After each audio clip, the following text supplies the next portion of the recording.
everyone, it's Kelly. Welcome back to my channel. Today's video is going to be my worst books, or the books I did not like in 2020. I never did this video. Probably because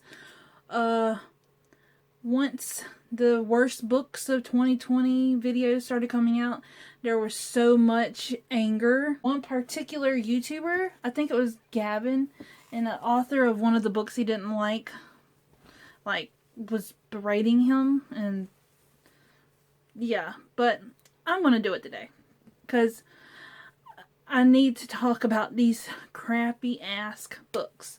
So the same with my favorite books of 2020. I want to do the same for my worst books. I made a list, and every month I would write down my least favorite book for that month.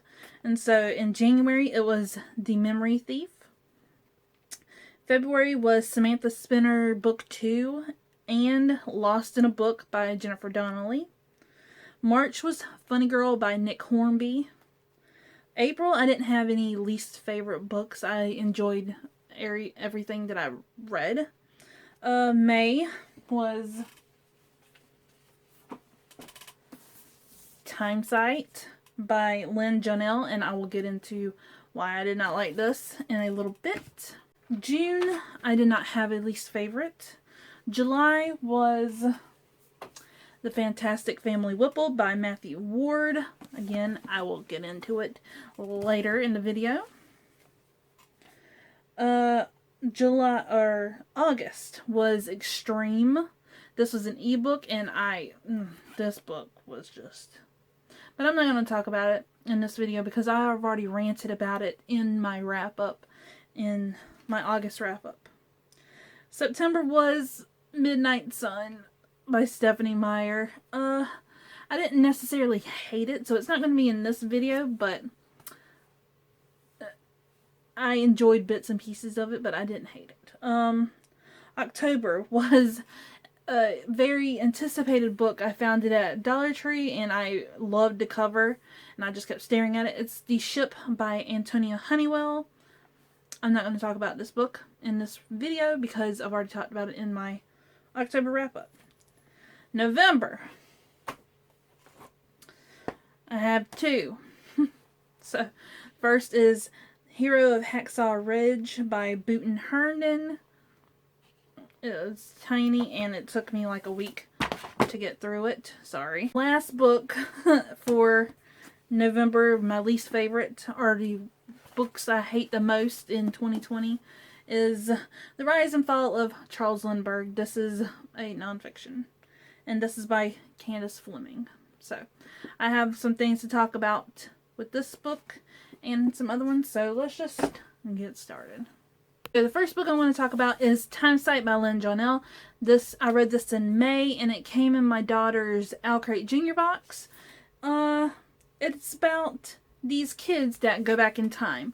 I thought I was going to love it because I love time travel. My kids, they usually feed off my emotions, but this time they were like, "Mom, I do not want to listen to you read this book at all. I hate it." They were the first ones to do it. So it's about these two kids, these two brothers. They get sent to Ireland or Scotland to stay with their aunt and uncle and cousin because their father has to go rescue their mother. And that's it. You don't know what the mother's doing, why the father has to go rescue the mother in this different country, why there's no other country like working with the mother's home country to get her to safety. Nothing like that. It's just about these two brothers and how their aunt is the caretaker of the Menzies castle. And Menzies is like a well-known Scottish Highland name, family, clan. And yeah, so the boy buys a book in the the airport's bookstore. And it's a picture book. And he unfocuses his eyes, and he sees a portal into this book.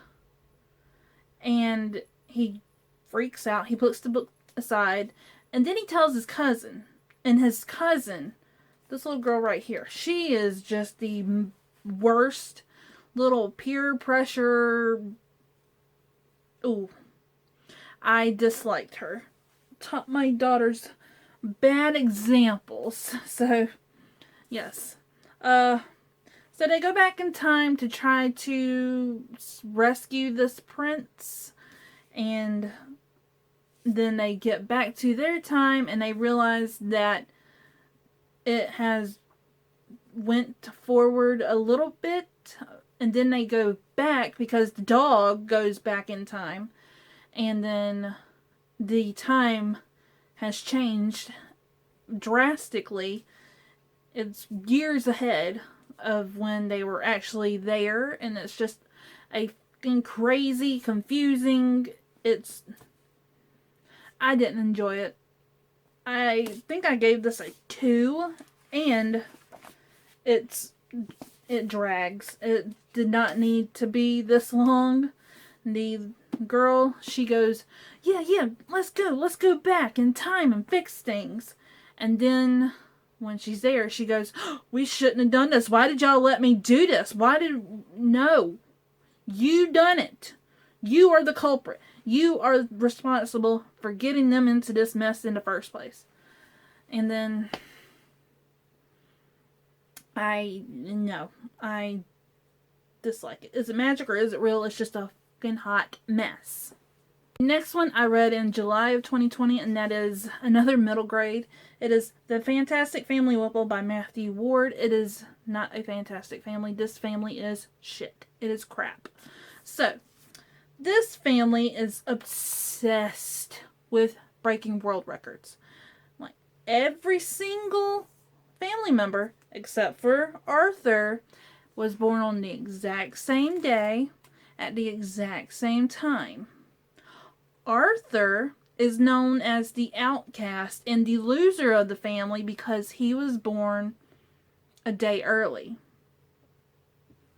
And so he's considered bad luck, and he's considered not great because he has never broken a world record. So his little baby sister, she can do math. Even the freaking butler or the chef, he's breaking world records, like the biggest pizza that eventually smothers the little sister, and Arthur saves her. But the main thing is, this story, besides the parents and the family trying to break world records, there comes a new family that's moved onto the block that's also interested in breaking world records. And so there's a competition. And then there's something to do with these two clowns. They're criminals, and it's just, I didn't like it.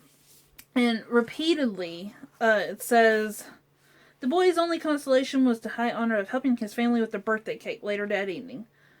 Most birthday cakes made in 50 seconds, or the largest collection of buttons, or in this certain color. It just went on and on and on. Like, this person's got this and this person's got that. No, this person had this, but can you beat this with that? And it was just naming every single thing. And reading this out loud to my kids, it got so freaking repetitive and boring, and I hated every minute of it.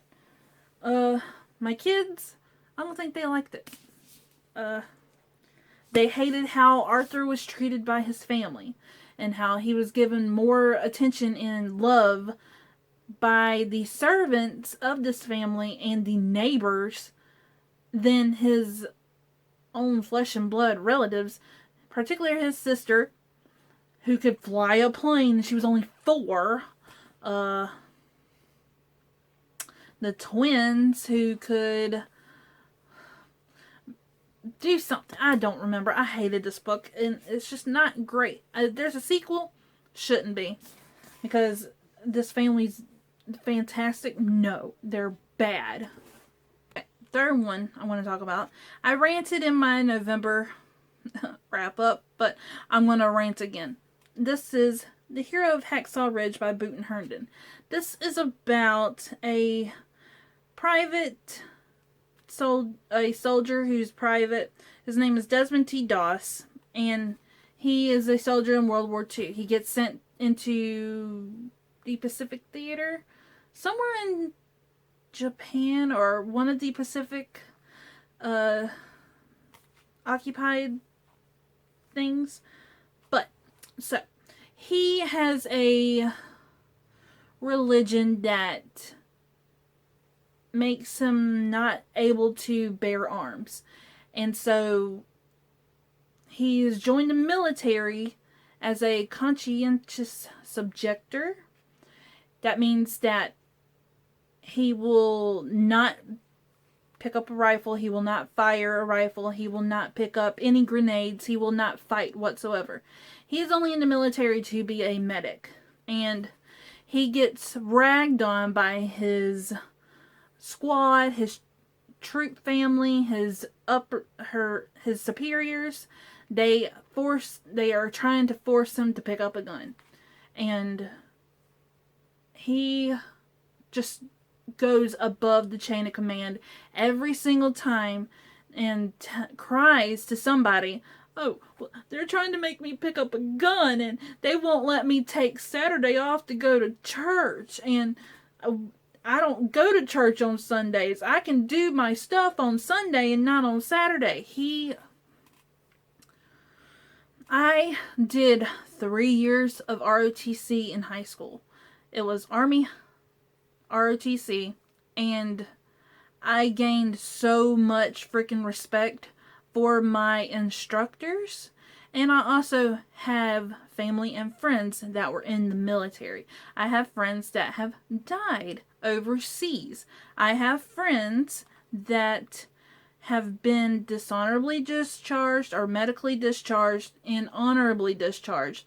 I have a cousin who is suffering from PTSD right now because he did 3 tours in Bahrain right after 9/11.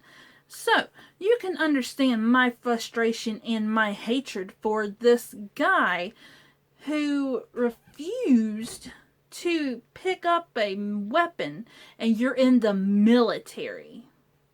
Now, I understand he saved some people, but the way I see it is that he was dead weight to his troop.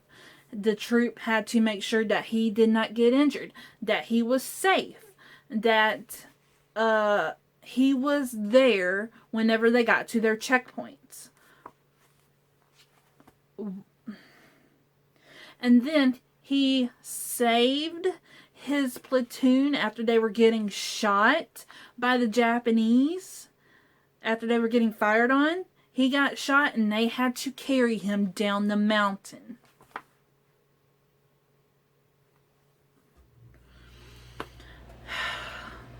I'm not knocking his religion, but I am knocking his choice about wanting to join the military and not pick up a weapon. Like I said, I'm not knocking his religion. I don't care about his religion.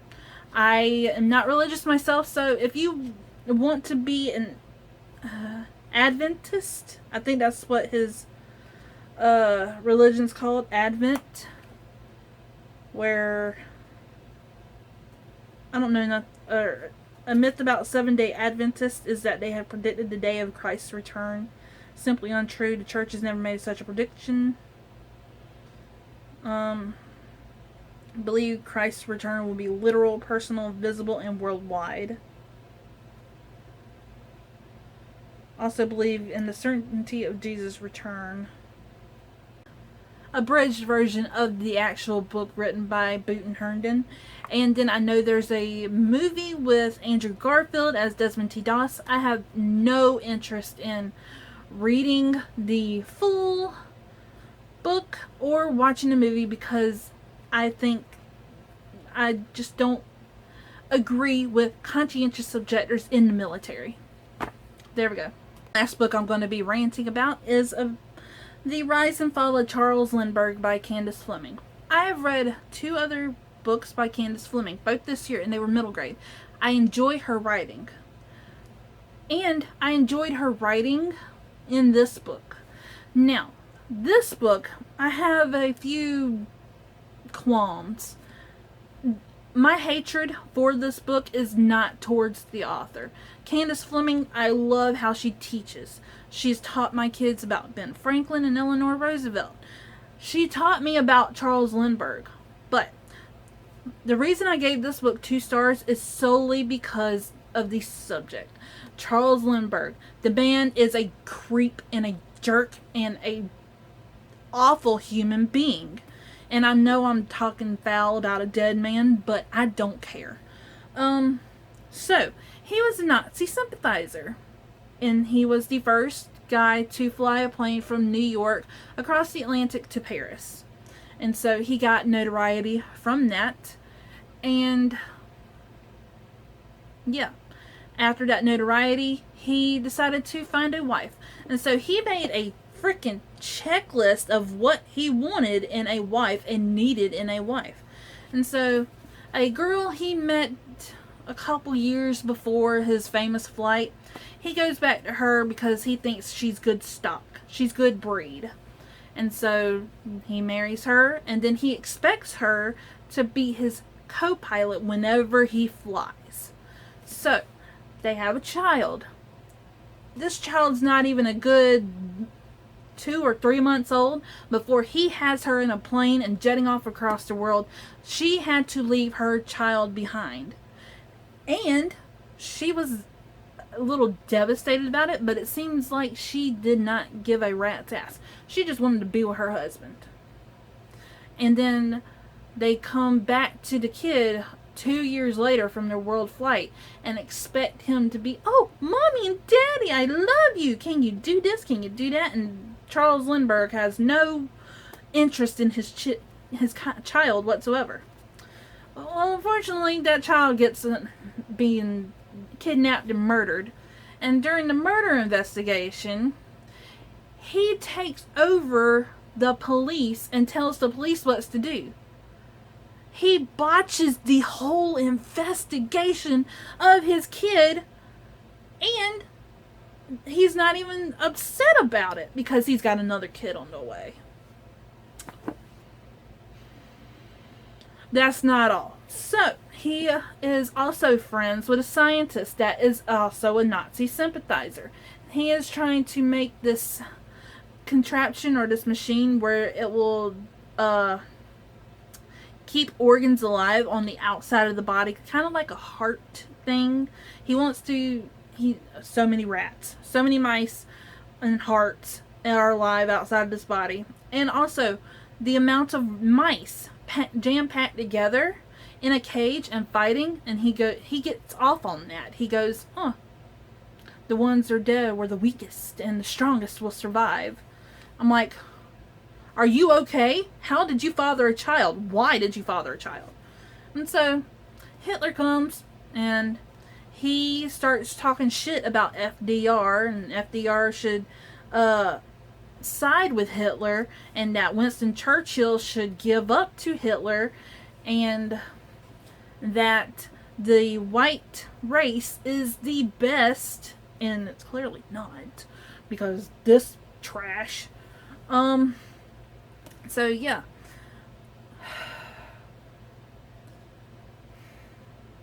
And then come to find out that when he was overseas being a expert on the Luftwaffe planes, basically spying for the US, that he fathered 6 more kids with 2 more women so he could have his genes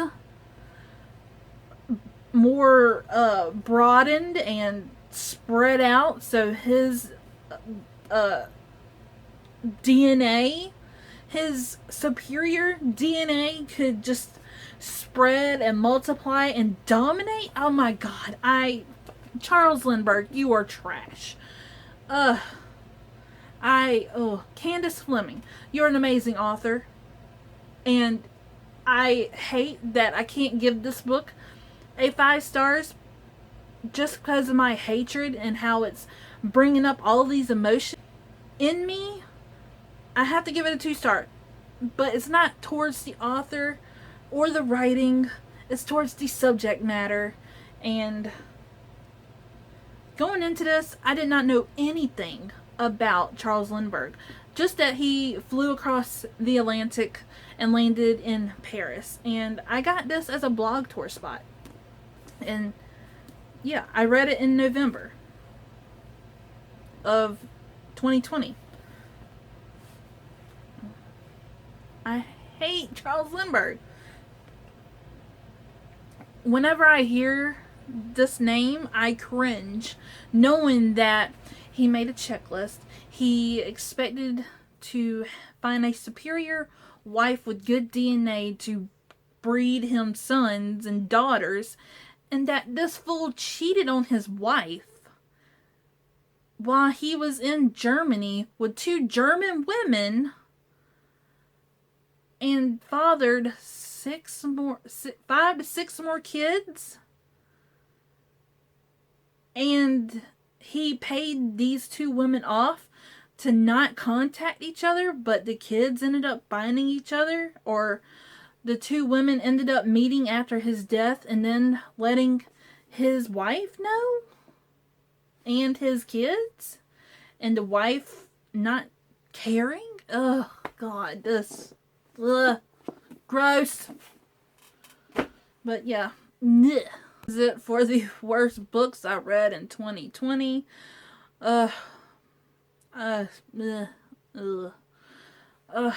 These books got me hot. I am like baking. And yeah, so if you like this video, if you like my ranting, give it a thumbs up. Hit that subscribe button.